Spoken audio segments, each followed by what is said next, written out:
Welcome to the Fighting on Film podcast, the podcast all about classic and obscure war movies, from the Normandy landings to the days of chivalry and swords. If it's been captured on film, we're going to try and cover it. I'm Robbie of RM Military History. I'm Matthew Moss of Historical Firearms and the Armourer's Bench.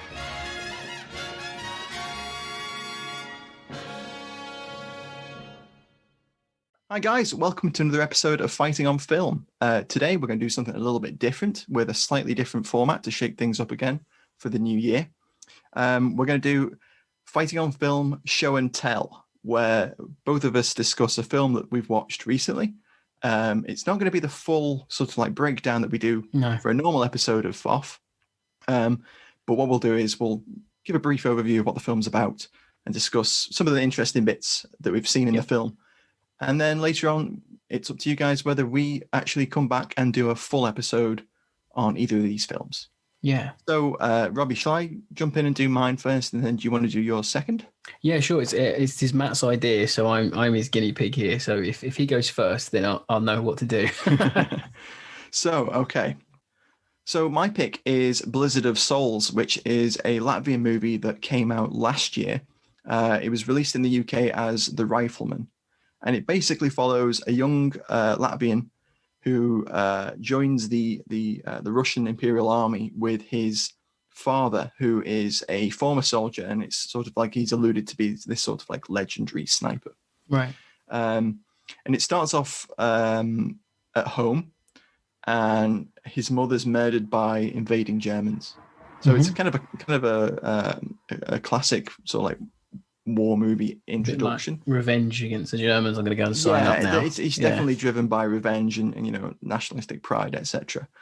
So the young man and his father join up and they go to the front, shows some of their training. They go to the front, and there's a number of like really beautifully shot sort of like night battles and patrols, and just the fact that it's set on the Eastern Front alone of World War One makes it really interesting, because how many Eastern Front war movies can you think of? Like First World War ones, not many. Not Second World War. Not many off the top of my head. No. Exactly. Like this is the most recent one I've seen, and I can't really think of any others that take place entirely on the Eastern Front and like try and tell some of the story. So the film's apparently based on a book that was written by someone who fought in the war, a Latvian officer, and it's basically tells the story of the young man's experience of the war all the way through. Right. His father, spoilers, is killed, but he sort of like fights on himself, and then with the collapse of Tsarist Russia and the rise of the Bolsheviks, etc., he finds himself sort of like donning different caps. So he goes from being an Imperial Russian soldier to being a Bolshevik to then being a Latvian nationalist. And it sort of like jumps onto the idea of how Latvia came to be an independent sort of republic on their own before the Soviet Union sort of consumed them later on. Yeah. And it's just a really interesting film to see how it progresses. And it's not, there's no real well-known actors in it, and indeed I think the young guy who's the protagonist was sort of like it's his first film, and well, that can help a film though when you're watching it, can't it? Because it can, because you're not beholden to think, that is named actor's name here, that's I'm watching Tom Hardy be a soldier. Doesn't take you out. It doesn't take you out of the movie like it can. Exactly. I don't know a lot about Latvia sort of in the First World War, but to sort of it's nice to know that there are films being made showing like these states were independent states before the Soviet Union got hold of them. It's nice to sort of hear that. And this film was actually like Latvia's entry for the best international film at the Academy Awards. Oh wow, okay. So they entered this up. I don't know how it did, but it's like their 1917 then, I guess. Basically, and I think that's what's on a lot of the trailers. It's like Latvia's 1917, and I can see that. Okay. It's sort of like the cinematography of it is actually really quite beautiful. It's actually shot really well, right? And it's quite immersive. So I sat down to watch it, and I wasn't expecting much. And I said to you a couple of weeks ago when I watched it, I'm going to watch this Latvian movie, Yeah, yeah. The Rifleman. I've just spotted online, and I'll let you know what I think of it. And I just thought, well, let's try it for this new sort of like format that we're going to give a go now and then, and I'll tell you about it, and you can see what you think. Definitely. But there's a couple of really great scenes where there's a gas attack, and you've got men running around in panic, and they're trying to get their gas masks on, and they're urinating on rags to help others that don't have gas masks. Is it 1915 then it's set? Is it early or? Yeah, it's like 1915, 16, 17. Okay.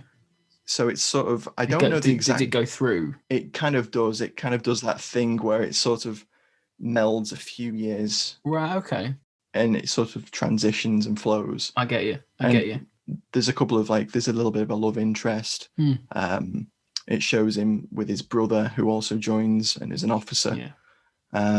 And it tells the story of his father, who is a sniper, and he's on the front lines every day. Goes out on his own, and he's carving in notches into his stock. Bit of a fancies himself as a bit of a Vasily Zaitsev.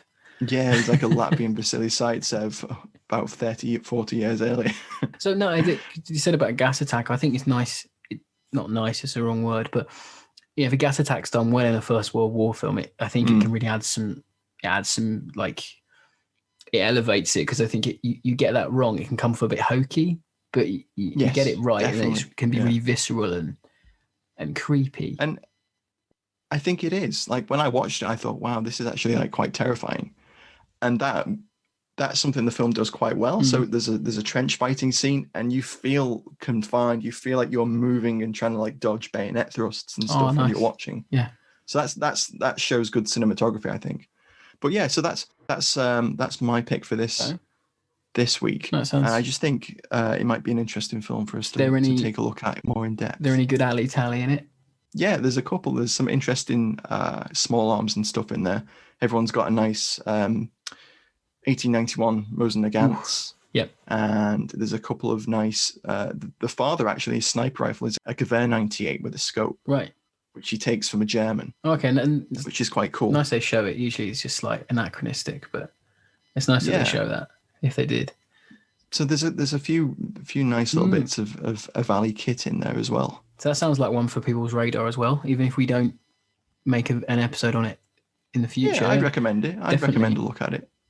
It's Latvia's 1917 after all. Well, there you go. Got to be worth a try. High praise. That kind of comparison. That movie won a shed ton of Oscars, so it's high praise.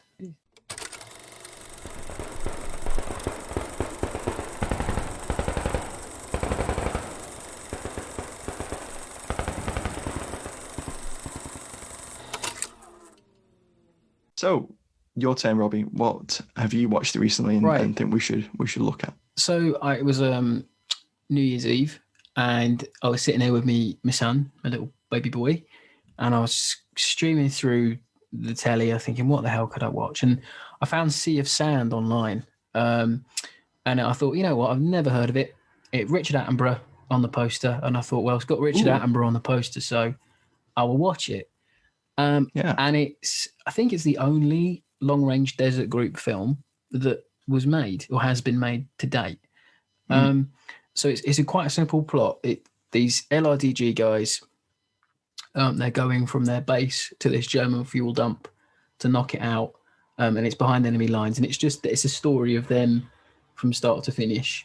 Yeah, it's quite simple, really. But there's this new officer, and he's been put with them, and he hasn't gone out on patrol before, but it's like volunteers. They're looking for volunteers.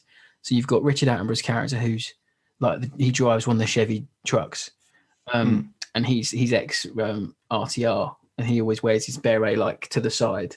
It's like he's got this quite a cool way of wearing his beret. But so it's him, and then Ali Tally right there. Yeah, really Ali Tally actually. The whole movie's Ali Tally, to be fair. So it's LRDG, and there's so much kit in it.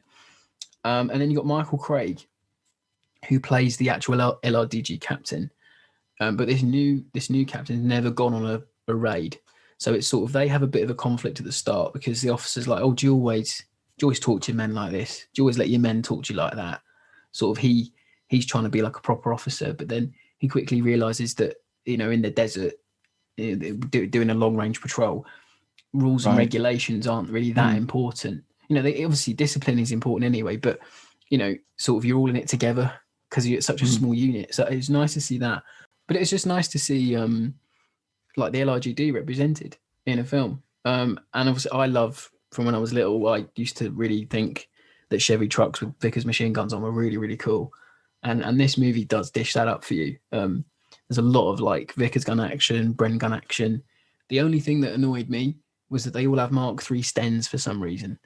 That's the Right. only. That's not quite right. There's a Lee Enfield in there, Lee Enfield Mark IV, which number 4, which isn't could Possible. be, yeah.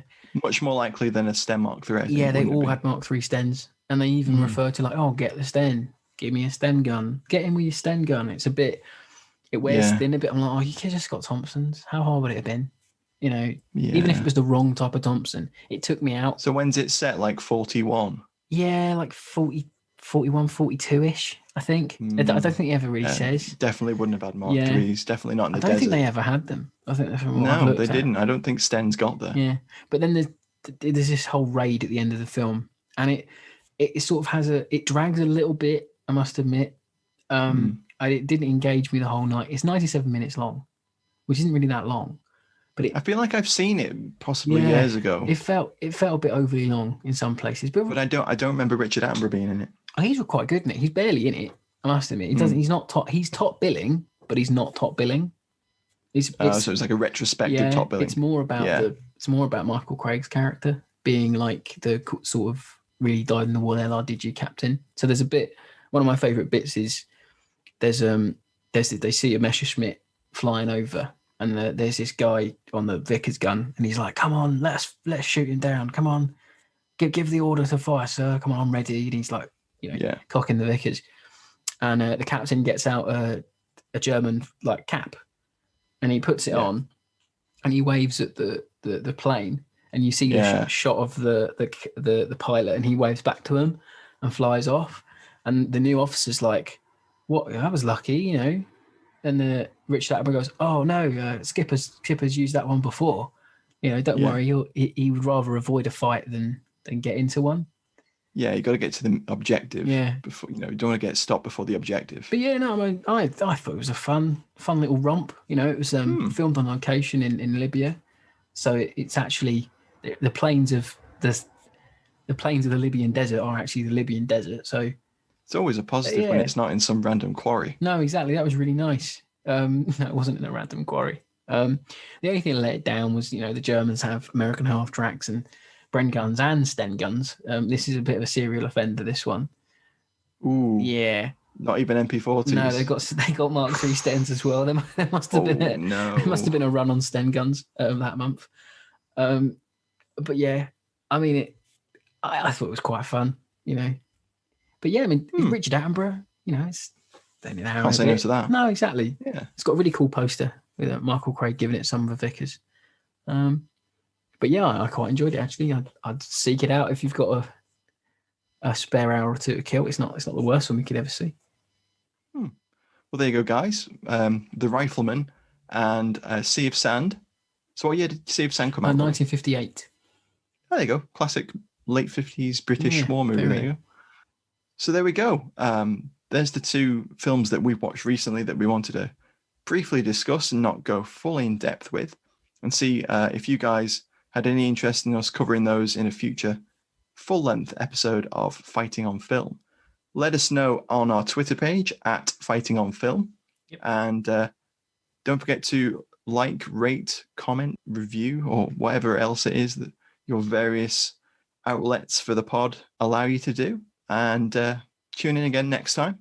And don't forget to check out our latest special episode, which came out earlier this week. We were joined by special guest Peter Caddick Adams to discuss his favourite war movie, Kelly's Heroes. Thanks for listening, guys. Yeah, thanks for listening, guys. Thank you, and Happy New Year again. Happy New Year. Bye-bye. Bye.